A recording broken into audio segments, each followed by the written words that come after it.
The clock at the Prime Harvest restaurant was pointing to 11 at night, but time in Detroit means nothing except an increase in the chill of the wind that moans behind the thick glass windows. The rain was hitting the storefront harshly, turning the restaurant's red neon lights into blurry spots bleeding onto the wet asphalt. Inside the restaurant, there weren't many customers. The black marble shimmered under the dim lighting, and the smell of medical disinfectants strangely overpowered the smell of food. I was standing behind the counter, rubbing my stiff hands, and watching my mobile phone screen, which was filling up with bank notifications. Insufficient balance. The last installment of the apartment rent is overdue. I was in a state of despair that would make a person sell their soul to the devil, and I didn't know that the devil was wearing a gray suit and standing right behind me. Mr. Hoffman, the restaurant owner, stepped out of his office with a suspicious silence. Hoffman is not a restaurant owner in the sense you know. He is a man in his 50s who sanctifies order, wears white latex gloves all the time, and his eyes behind his medical glasses rarely blink.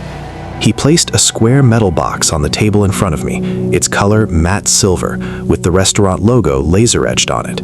This was not a pizza box, and it was not a normal thermal box. Rather, it was a refrigerated BioSafe box, equipped with a digital screen displaying a constant internal temperature at 4 degrees Celsius, and a steady mechanical humming sound came out of it, resembling the breath of a ventilator. Hoffman said, his voice sounding like the friction of cardboard, "John, this order is the most important in your career. The client is Senator Williams in Oakland County. The senator does not like waiting, and he does not like questions." I swallowed my spit while looking at the box, from which cold vapor began to rise through its side vents. I said to Mr. Hoffman, "Sir, it's late, and the road to the forests in this rain is suicide. Plus, this box looks medical. Are we delivering organs now?" Hoffman did not respond, but instead placed a thick envelope next to the box. He slid it slightly to reveal a bundle of $100 bills. And he said to me, $5,000 for these 2 hours of driving, and another $10,000 upon your return, on the condition that you do not open the box and do not use the GPS system of your phone so the path cannot be tracked, and use only the navigation device installed in the car, and do not let the box shake violently. The sight of the bundle of dollars made me not think, and I did not hesitate. I carried the box. It was somewhat heavy, and when I moved it, I felt something heavy and viscous hitting its inner walls. It was not the sound of a broth container, but rather a muffled impact, as if you were shaking a large piece of meat submerged in a thick liquid. I went out to my car and placed the box in the adjacent seat and fastened the seatbelt. As soon as I started the engine, the installed car phone, not my personal phone, vibrated with a programmed message. Target, Williams Estate, Isolated Grass Lake Road, estimated time of arrival 55 minutes, shipment status stable. I set off through the deserted streets of Detroit. The old factories looked like giant corpses under the rain. As soon as I left the city limits and entered the forest road, the darkness swallowed me completely. The tall pine trees were swaying with the wind as if they were giant arms preventing the light from reaching the ground. The rain became a downpour, and my car's windshield wipers were struggling to clear the water. Suddenly, the humming sound in the bag stopped completely. A dead silence prevailed, followed by a light clicking sound from inside the box. Tick, tick, tick. There was something inside reacting to the car vibrations. I tried to convince myself that it was the cooling mechanism, but the smell that started to leak from the box's vents was strange. A disinfectant smell, mixed with something sweet and sickening at the same time, like the smell of rotting fruit in an operating room.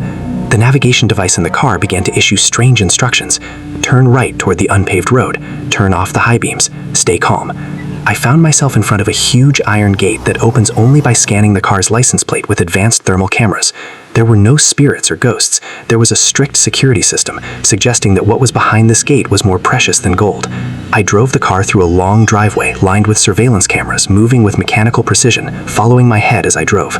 I arrived at the mansion. It was a mass of black glass and steel, a cold, modern building screaming with obscene wealth and absolute privacy. The car stopped at the entrance. I looked at the box in the adjacent seat and saw something that made my breath stop. A deep red liquid began to seep slowly from under the box's seal, flowing slowly to stain the car seat. The liquid was not cold. There was a light vapor coming out of it, which meant its temperature was close to human body temperature. At that moment, the car phone rang for the last time, and a cold, automated voice said, "You have arrived, John. The senator is waiting for you in the medical cellar. Do not let the box bleed anymore. Time is running out." I got out of the car, and the Michigan cold was biting my face.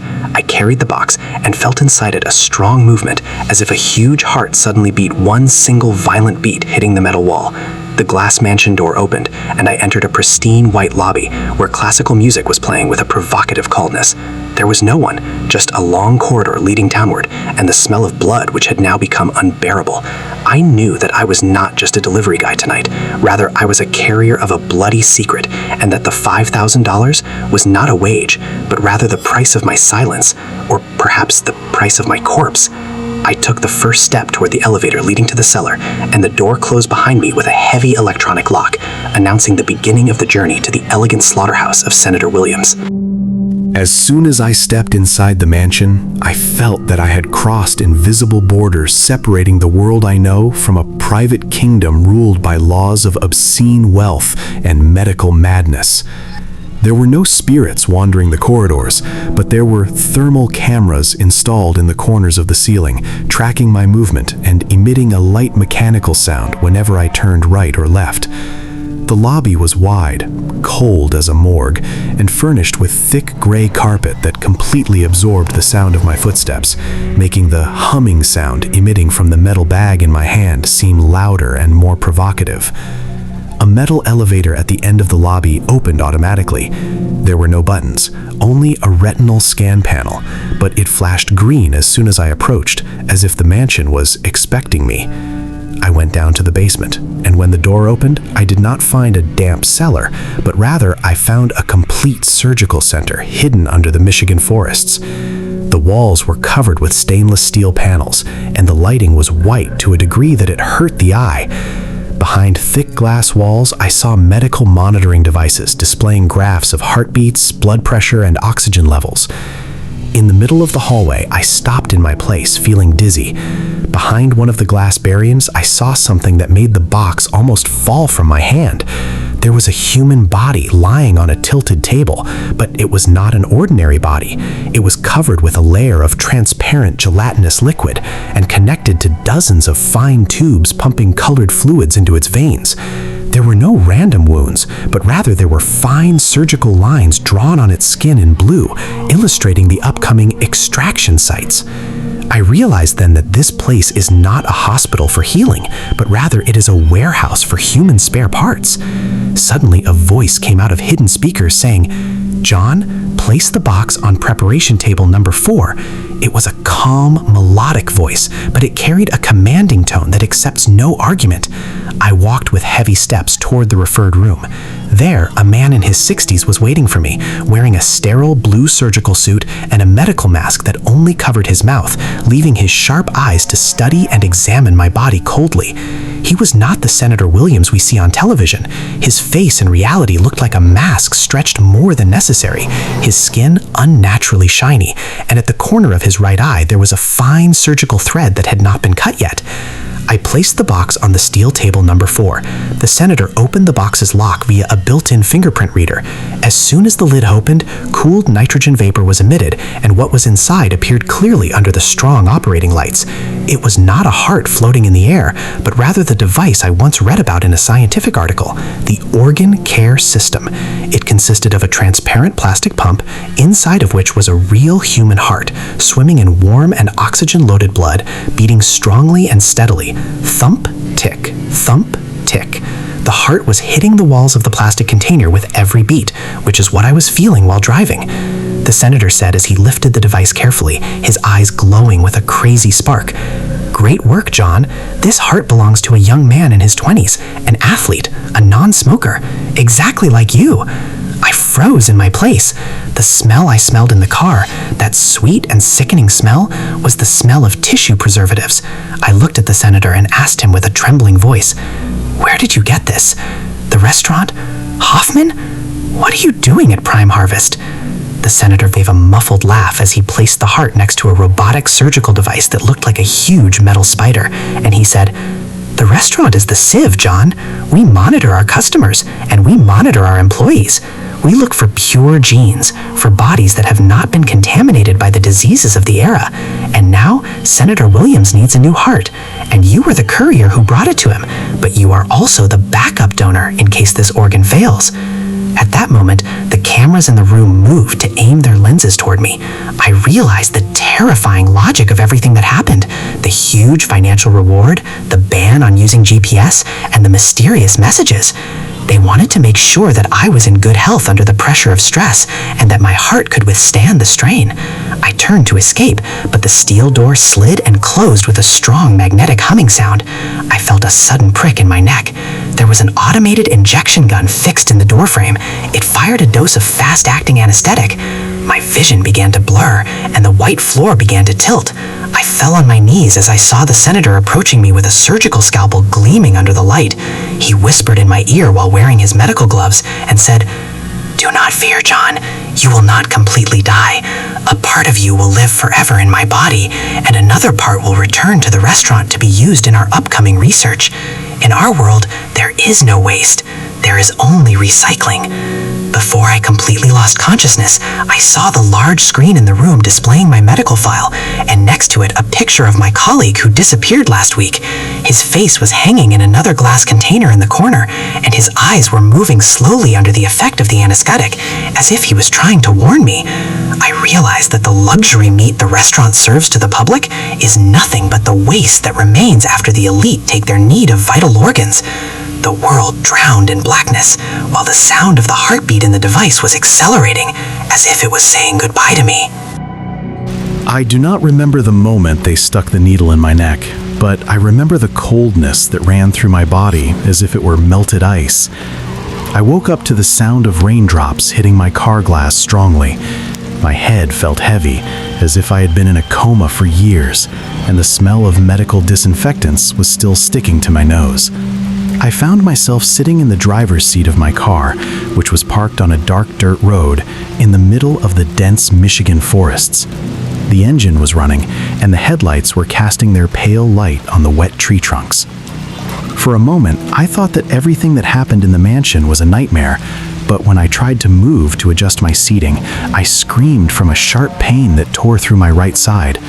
With a trembling hand, I lifted my shirt. Under the car's interior light, I saw the catastrophe. There, in my lower abdomen, there was a large square medical bandage, and from under its edges, black surgical stitches appeared, fine and coordinated in a way that causes chills. They did not kill me, and they did not send pieces of my meat to the restaurant as I thought, and they did not put tracking devices in my body. They were smarter and crueler. They took one of my kidneys, the organ that the body can live with its lack. I became certain that Hoffman is not just a businessman who owns a large restaurant in Detroit, but he hides behind his serious and elegant features a human organ trader. I remembered my colleagues at work, Michael, Anton, Frederick, and Baron. I remembered the customers frequenting the restaurant, and I asked myself, who will be the next victim among my colleagues? Hoffman is a person devoid of conscience and humanity, and in the depths of my soul, I intended to kill him and rid the world of his evils. I looked at the adjacent seat and found the metal box BioSafe open and empty, and next to it the thick envelope containing the $5,000. And with the money, I found a small, unofficial paper written in an elegant handwriting carrying the restaurant logo. Written on it, "John, thank you. You have completed your mission. In the car drawer, you will find a copy of your employment contract that you signed a month ago. Read clause number 14 carefully. You have legally agreed to participate in the voluntary organ donation program in exchange for settling your debts. Do not try to go to the police, for the contract is completely legal, and the surgery was performed for you by a licensed surgeon. Now, you own the money, and they own the paper. The choice is yours: silence and living with the money, or speaking and losing everything, including your life." I opened the car drawer with a trembling hand and found the contract indeed. My fingerprint and signature were there, in a clause hidden between complex legal lines that I did not read in the rush of my need for money. I realize now why they chose me. Perhaps I am the only young man in debt who has no family to ask about him. I have been sold and my parts bought according to a seemingly legal contract. I looked in the rearview mirror. My face was pale as the dead, and my eyes were filled with the burden of terrifying knowledge. There were no tracking devices, but I knew that Hoffman and the senator possess influence in Detroit that makes every police station an unsafe place for me. I placed my hand on the wound and felt the surgical thread digging into my flesh, reminding me that I have now become a partner in a crime of which the victim is me. I gripped the car's steering wheel and looked at the envelope full of money, then at the wound in the car mirror. Suddenly, I saw at the end of the dark road police car lights approaching slowly and opening the blue and red warning lights.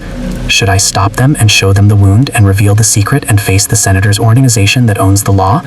Or should I hide the money and the wound and continue my way as if nothing happened and accept being the silent victim in exchange for a handful of dollars? It came to my mind, is it possible that the police work for the senator and that they came to make sure of the execution of my mission? My head was about to explode from confusion. I placed my hand on the door handle and looked at the dash cam in my car, which was recording everything in silence. My eyes are shimmering and filled with tears, and I do not know what I will do in the next second.